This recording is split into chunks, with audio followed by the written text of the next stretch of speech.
go. Okay.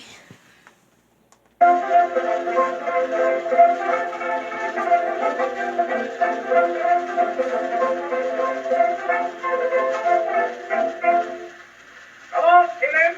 Try to cut a watermelon. Yeah, you George Washington, Henry Clay, Abraham Lincoln, Woodrow Wilson, Jackson.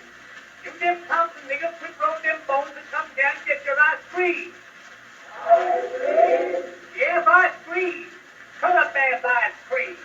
Watermelon. Well, went down to the rail the other afternoon.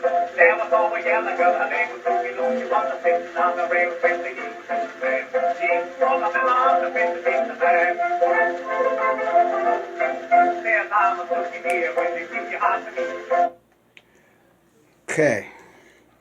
We have a very special guest today, and they're going to talk about that song. I don't eat that much ice cream, but our kids do, and they listen to that song when the ice cream man comes around. And my very special guest pulled my coat to this because I didn't even know what it meant. It's my producer and the person who gave me the oomph to do these videos. Very special guest, very person who's very important in my life. Sometimes they get on my nerves, but he's the man. And his name is Bertrand Carruthers Jr. How you doing, Bertrand? Good, and yeah, it's just really unnecessary how anybody can make something like this. What do you mean it's not necessary that they can make something like this? Explain to our viewers. I mean, they're still human, right? And the fact that they're still human and just that we are like a different color doesn't really mean anything. We don't act different. We're still human. We still have the same blood. Our blood's not purple, yellow, nothing like that. It's just the color of our skin, and I think people should accept that, because if white people were inside of our shoes, they would not like it one bit. And yeah, that's my answer. That's a great answer. I like that. The concept that if they were in our uh, uh, old Indian saying, walk a mile in my moccasins. Yeah, if they had to deal with what we deal with on a regular basis, they wouldn't act that way. Is what you're saying. Mhm. Mm-hmm. We thank you very much. Thank our special guest about that. Uh, I, for the most part, realize that some people might want to nitpick at that. They might want to say, "Oh, come on, an ice cream song from way back when."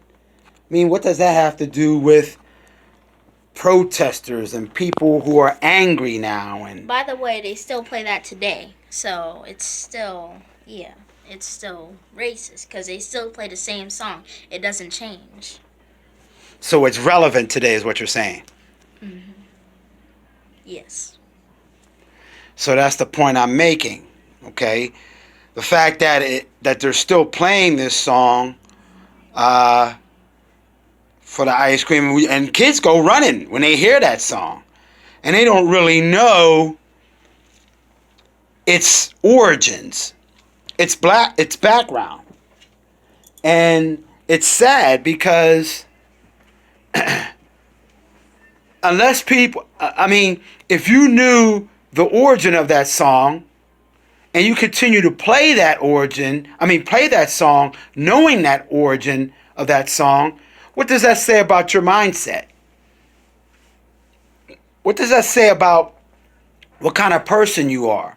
What does that say about your apathy towards that song? That song, you know what I mean, was meant to degrade and humiliate. And as we go through these tough times as we, as you, as white people, try to understand what's happening to your country because of the protests, because of people being angry and these kind of things. Yes, I may say that the protests can go too far, but there's somebody out there that says, hey, look, I had enough of this crap. You know, and that, you know, I mean, I'm not going to stop. And this is the way that I express myself about it. You know, I know the most effective ways to deal with racism, and this is one of those things. To know the origin of songs, to know the origin of the Star Spangled Banner. I know that was a racist song. I used to sing that in bars, and it had, you know, the lyrics had racist connotations to it. So we go through this. So this ingrainedness, as I talked about in my other videos, it's ingrained. It's a part of the soil in this society. It's a part of the makeup. And see, and you wonder why when they're walking down the street, why white people walk around down the street and they seem to have an air of superiority. Because in their head, these kind of songs ring true. Huh. Yeah, it rings true. There's people who, you know, see my videos and they don't, you know, white folk, they don't want to be a part. You know what I mean? When I went up into the courthouse to make this video, and I try to get the, you know, I try to get a judge to go on there. And then I try to get one of the guards. No, I don't want to. Okay, when you come at them with a attitude, we talked about that before. When you come at them with an attitude of equality, or if they see that your level of intellect is equal or rival theirs, no, I don't. No. See, the reason why I looked so comfortable in those places is because I sat in them courtrooms on both sides of the law. I sat as a defendant, and I sat it as a complainant. I sat as a defendant, and I sat as a prosecutor. Yeah, I did both sides. I know the ins and outs of it. Knowing the ins and outs of our society is a key part of change. It's a key part of starting a revolution, or should I say maintaining that revolution, because we're going to talk about that later on today. So keep your eye out for the revolution video, because we're going to talk about what it is, what a revolution is, what a true revolution is, and I mean a sustained revolution. And we're going to also talk about how to protest. You know, yes, there's the massive protest, but then there's those quiet, nuanced protests. Those are the kind of protests that do the most harm to the opposition's racism. Yeah. So, once again, I want to thank Bertrand Carruthers Jr. for stopping by, my producer. He has told me that I need to get the word out and get it out and get the word out and get it often. So I want to thank him. Thank you very much. You're welcome. And I want to thank him for his exhibit today.